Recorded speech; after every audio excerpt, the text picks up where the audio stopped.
ศึกมาไกลเฮาบ่เคยถอยยืนหยัดต่อสู้เพื่อคนลาวทุกคน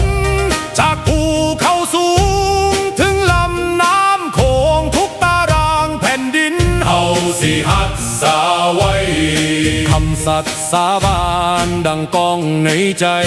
เกิดเป็นลูกผู้ชายต้องฮักชาติยิ่งใหญ่ถึงสิลำบากหรือมีน้ำตากะสิยืนหยัดเพื่อลาวของเฮาเฮาเป็นทหารของชาติลาวยิ่งใหญ่ป้องกันแผ่นดินนี้ด้วยชีวิตและใจล้านสร้างห่มขาวสิอยู่คู่เฮาไปรวมพลังเอาไว้เพื่อชาติลาวเฮืองรอเฮาเป็นทหา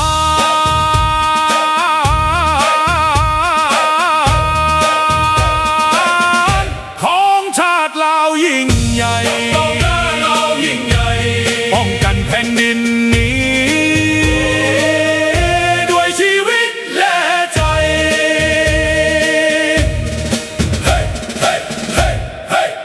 เฮาเป็นทหารก้าวเดินพร้อมกันทหารเหล่านั้นบ่ยอมแพ้ผู้ใด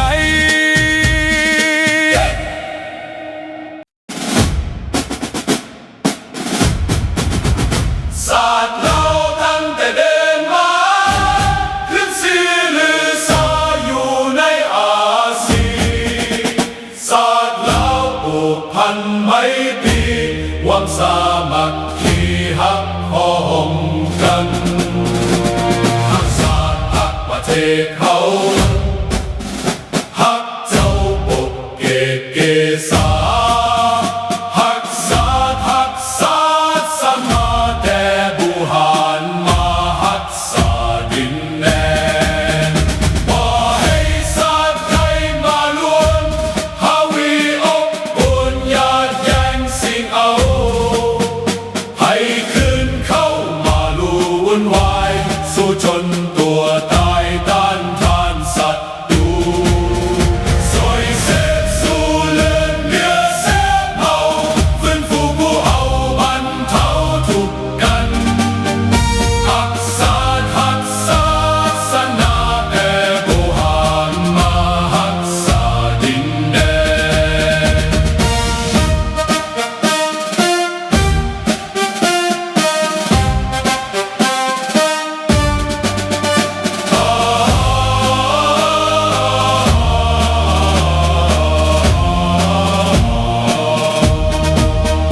บ่ให้ศาสตร์ใดมาล้วนฮาวีลบกวนญาติแย่งสิ่งเอาให้คืนเข้ามาลู่วุ่นวายสู้จนตัวตายต้านทานศัตรูสวยเสพสู้เลือดเนื้อเสียเผาฟื้นฟูผู้เอาบรรเทาทุกข์กันสวยเสพสู้เลือดเนื้อเสียเผา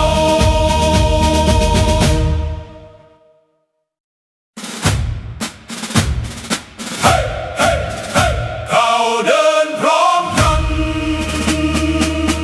เสียงกลองดังสนั่นแผ่นดินลาวเรียกหา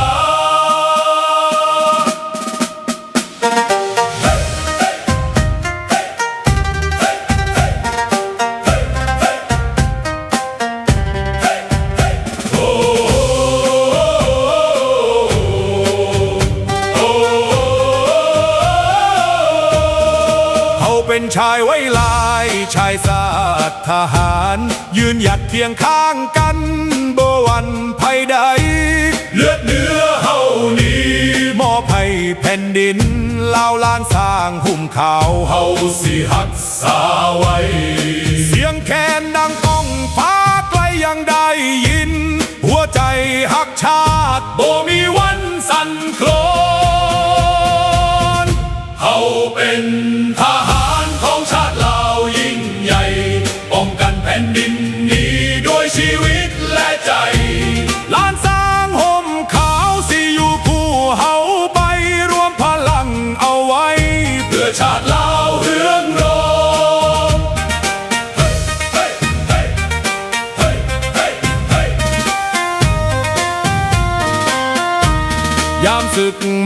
ไกล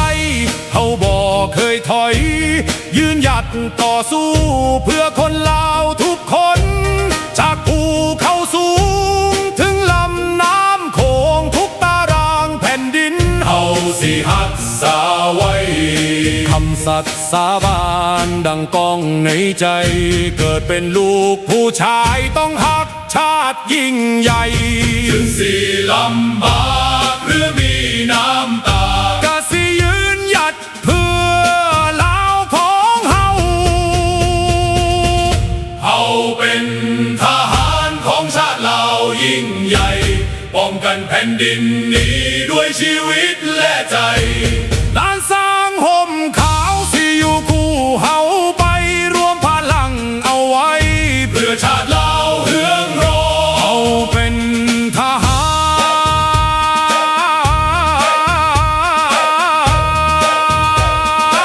รของชาติลาวยิ่งใหญ่ป้องกันแผ่นดินนี้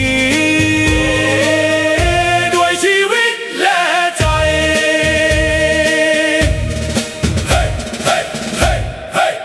เฮาเป็นทหารก้าวเดินพร้อมกัน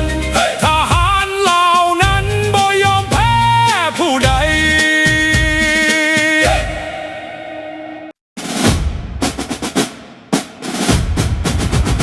ศาสตร์เราตั้งแต่เดินมาขึ้นชื่อลือชาอยู่ในอาเซียนศาสตร์เราผูกพันไมตรีหวังสามัคคีฮักพ้องกันฮักศาสตร์ฮักประเทศเขาฮักเจ้าปกเกตเกษา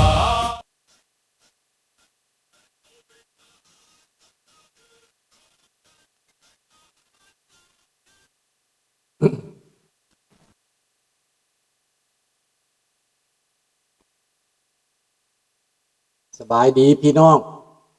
ลูกหลานคนลาวคนไทยอยู่ใส่ก็แล้วแต่ที่รักหอมเสรีภาพและประชาธิปไตยทุกท่านยินดีต้อนรับทุกท่านเข้าสู่รายการเสียงประชาชนลาว Voice of the Lao People Welcome to everyone Bienvenue à toutes et à tous สวัสดีครับสบายดี Good morning Bonjour กลับขึ้นมาพบพ่อกันอีกตามเวลาปกติมันหลายมื้อหลายวันบุกเบิกไปเฮ็ดเวียกอยู่วัดดังพวกท่านเห็นเมื่อวานนี้มีเวลาถ่ายให้เบิ่งน้อยหนึงมีเวลาถ่ายทอดออกมาน้อยหนึงให้เห็นเดี๋ยวนี้เฮ็ดแล้วแหละสบายดีน้องบุญยอเนาะสบายดีทุกท่านเด้ออามิโกสบายดีน้องจันทวีสบายดีพญาธรรมมิกราชเด้อดังทุกท่านได้เห็นนั่นแหละแล้วเบิดหลังคาสำหรับมุงบักดูยังแต่สังกะสีบัดสังกะสีนั่นจ้องถ้าเพิ่นจะได้สีแดงอ่ำเพิ่นจะได้สีแดงอ่ำหลังคาต้องท่า2-3 อาทิตย์เพราะว่าสร้างพิเศษหลังจะได้ตัวนั้นแล้วก็สิไปฟาโนหลังคานั้นต้องเสาหลุดมาตัวนั้นเสาหลุดมายกขึ้นไปแล้วก็ยิงใส่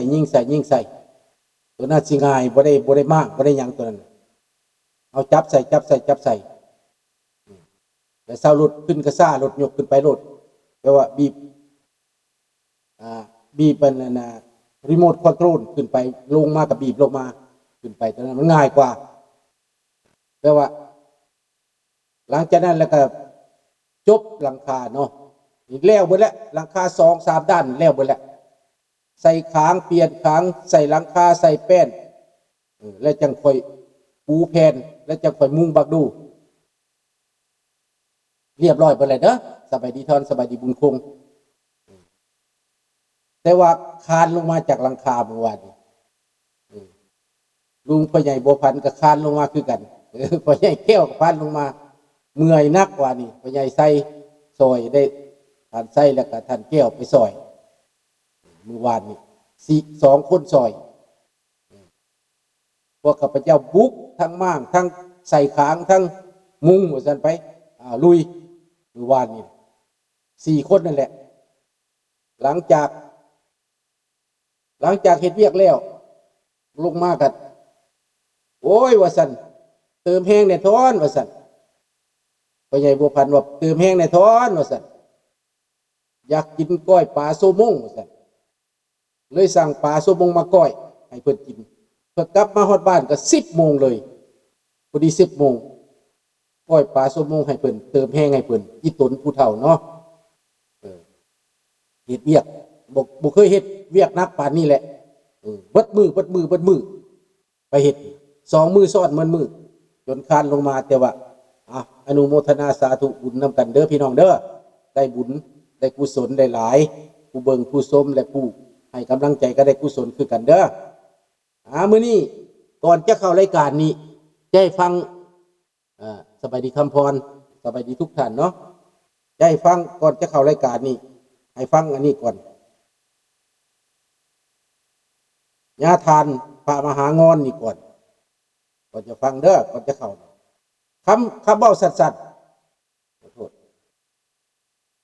มันตากแดดบนมือแล้วมันนั่นตัวแห้งเนาะเด้อให้ฟังท่านพระมหางอนก่อนคนลาวนี่มันมักนี่เราคุ้นกันแต่ว่าตามความจริงนะเพิ่นจะว่าโกงๆว่ามื้อเจ้านี่เราคุ้นกันจังสี่มันบ่เจริญจักเทื่อเด้อประเทศชาติมื้อเจ้านะตราบใดมื้อเจ้ายังนี่เราคุ้นกันอยู่สี่เจริญโพธิ์ชั่วสร้างพระภูโพธิ์สูงงูแลบลีกนี่แล้วเพิ่นจะเว้าจังซั่นเนื้อในมันแท้ๆนะแต่ว่าหักปากฉลาดในการแต่งการเขียนเพิ่นมีอุบายหลีกเลี่ยงคนลาวนี่มันมักนี่เราคุ้นกันแต่ว่าตามความจริงนะเพิ่นจะว่าโกงๆว่ามื้อเจ้านี่เราคุ้นกันจังสี่มันบ่เจริญจักเทื่อเด้อประเทศชาติมื้อเจ้านะตราบใดมื้อเจ้ายังนี่เราคุ้นกันอยู่สี่เจริญโพธิ์ชั่วสร้างพระภูโพธิ์สูงงูแลบลีกนี่แล้วเพิ่นจะเว้าจังซั่นเนื้อในมันแท้ๆนะ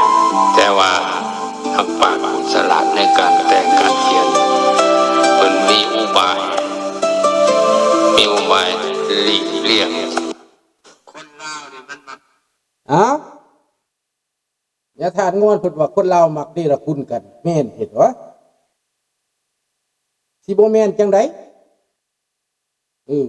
เอาจากป่าเขามาอยู่เมืองแล้วมากัดมาฆ่ามีนิทานอันหนึ่งก็บอกว่าพ่อนาเลี้ยงงูเห่าเจ้าชีวิตเลี้ยงบักสุพรรณวงศ์เลี้ยงสุวรรณภูมานี่ซ้ำเลี้ยงหมาให้กัดตุยให้กินตุยเลี้ยงไว้อย่ามันตายคันไปทิ่มระเบิดใส่บอนมันคันไปจับมันก็อย่ามันตายเลี้ยงมันไว้สุดท้ายแล้วมันกัดตายมันเจ้าของตาย3ไอ้น้องมันเพชรสลาดสุวรรณภูมาสุพรรณวงศ์หัวใจเป็นแก้วหัวใจเป็นมารสบายดีเจกนั่นเพิ่นจังตกทุกข์ได้ยากเพิ่นจังลำบากกะกรรมเพิ่นจังจังตายย้อนอย่างนี้เห็นบ่ล่ะหมายเข้ามาแนวใดเลี้ยงงูเห่าก็น่าเลี้ยงงูเห่าสบายดีทองวันท่านทองวันเนาะมื้อนี้เข้ามาพบมาพ้อกันอีกตามเคยแต่ว่าท่านจดจ่ออยากรู้จักเรื่องข่าวก่อนเนาะเว้าเรื่องโลกก่อนในบทบาทของโลกในตอนนี้สหรัฐอเมริกานาโต้โลกเสรีแต่ว่าคนลาวอยู่ในประเทศลาวนั้นต่อต้านโลกเสรีต่อต้านอเมริกาต่อต้านยุโรปต่อต้านมหาอำนาจเข้าข้างรัสเซียเข้าข้างจีนแต่แลนด์มาขอแดกน้ำต่างประเทศน้ำโลก